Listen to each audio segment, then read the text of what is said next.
1971 వరకు పశ్చిమ పాకిస్తాన్, ఈ తూర్పు పాకిస్తాన్ అనేది ఈరోజు బంగ్లాదేశ్ లో మహిళల పైన జరుగుతున్న దాడులను, బంగ్లాదేశ్ లో మహిళల పైన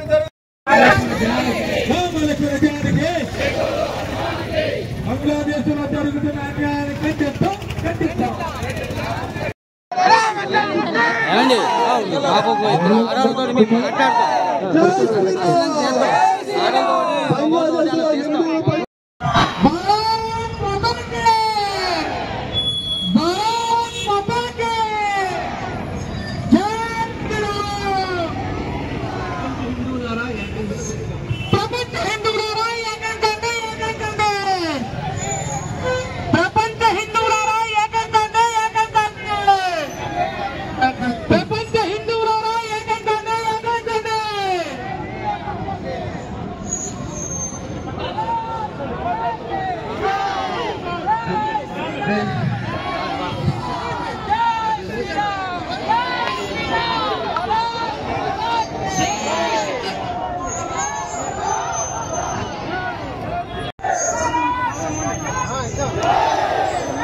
ఈ మధ్య బంగ్లాదేశ్లో ఉండేటటువంటి ప్రభుత్వాన్ని కూల్చివేసి అక్కడ ఉండేటటువంటి మైనారిటీ హిందువుల మీద అత్యాచారాలు, హత్యలు, అనేకమైనటువంటి దారుణాలు, ఇళ్ళు దోపిడీలు ఇవన్నీ జరుగుతున్నటువంటి విషయం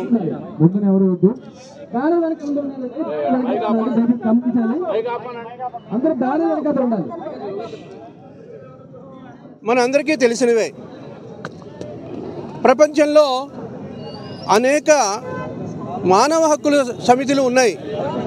చీటికి మాటికి భారతదేశంలో జరిగినవి జరగనివి అనేక సంఘటనల మీద కథనాలు సృష్టించి భారతదేశాన్ని నీచంగా చిత్రీకరించేటటువంటి సంస్థలేవి ఈరోజు మైనారిటీ హిందువుల మీద జరుగుతున్నటువంటి అత్యాచారాల మీద నోరు మెదపడం లేదు.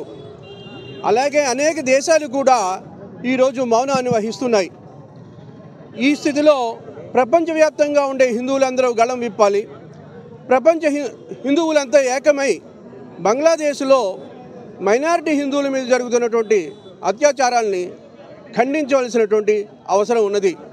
అంతేకాదు ఈరోజు బంగ్లాదేశ్ అనే చెప్పబడుతున్నటువంటి ఒక దేశము ఈ భారతదేశం యొక్క భిక్ష. భారతదేశం లేకపోతే బంగ్లాదేశ్ అనేటటువంటి దేశం ఉండేది కాదు.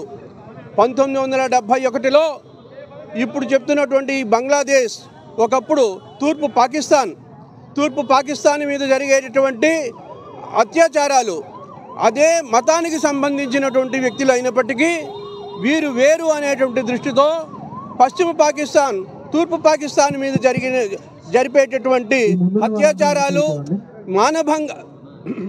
మానభంగాలు, దోపిడీలను ఖండిస్తూ భారతదేశం ఈ తూర్పు పాకిస్తాన్కి అండగా నిలిచి పాకిస్తాన్తో యుద్ధం చేసి తూర్పు పాకిస్తాన్ని బంగ్లాదేశ్గా అవతరించడానికి షేక్ ముజిబుర్ రెహమాన్ గారి నేతృత్వంలో బంగ్లాదేశ్గా స్వర్ణ బంగ్లాగా అవతరించడానికి ఈ భారతదేశం ఆనాడు అనేకమైనటువంటి త్యాగాలు చేసింది, కృషి చేసింది. అటువంటి భారతదేశంలో ఉండేటటువంటి హిందువుల మీద ఏమాత్రము కృతజ్ఞత లేకుండా అదే హిందువుల మీద దారుణాలు చేస్తున్నటువంటి బంగ్లా మత మౌఢ్యాన్ని ప్రపంచ ప్రజలందరూ ఖండించవలసినటువంటి అవసరం ఉంది. అందుకు గాను ఈరోజు ఆ బంగ్లాదేశ్ 1971 ఆ యుద్ధానికి ఒక చిహ్నంగా, ఆ విజయానికి ఒక కేతనంగా మనం నిర్మించుకున్నటువంటి విక్టరీ టవర్ వరకు ఈ అమ్మవారి గుడి దగ్గర నుండి ర్యాలీ చేయడానికి ఐక్య హిందూ సంఘాలని నిర్ణయించుకున్నాయి. ఆ మేరకు ఈరోజు ర్యాలీ జరుగుతోంది. భారతదేశము పెట్టిన భిక్ష బంగ్లాదేశ్ని ఇతర పాకిస్తాన్ తోటి విముక్తి చేసి బంగ్లాదేశ్లో ఉన్న పౌరుల్ని కాపాడింది భారతదేశం. అటువంటి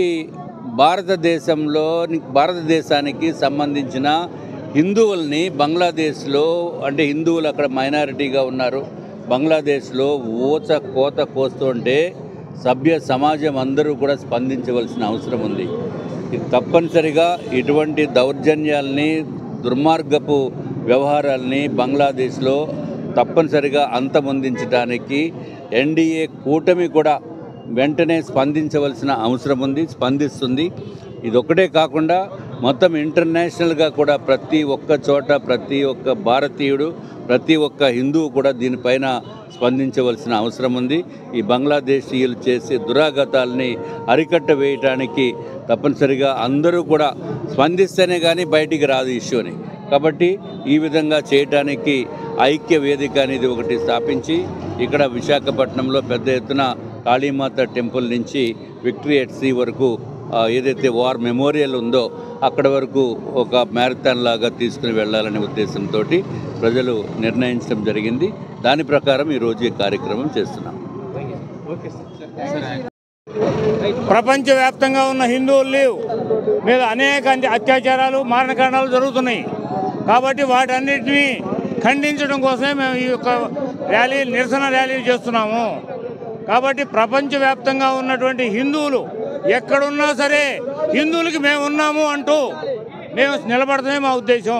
కాబట్టి హిందూ ద్వారా ఏకం కండి అనేది మా నినాదం.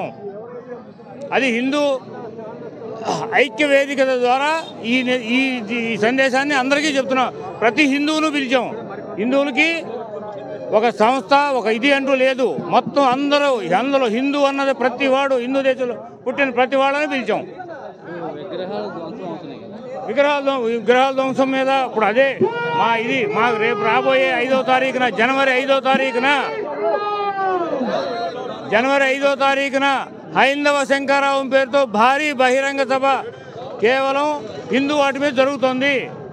హిందూ దేవాలయాలను రక్షించడానికి, హిందూ ఆస్తులను రక్షించడానికి మా తరఫున మా ప్రయత్నం మేము చేస్తాము.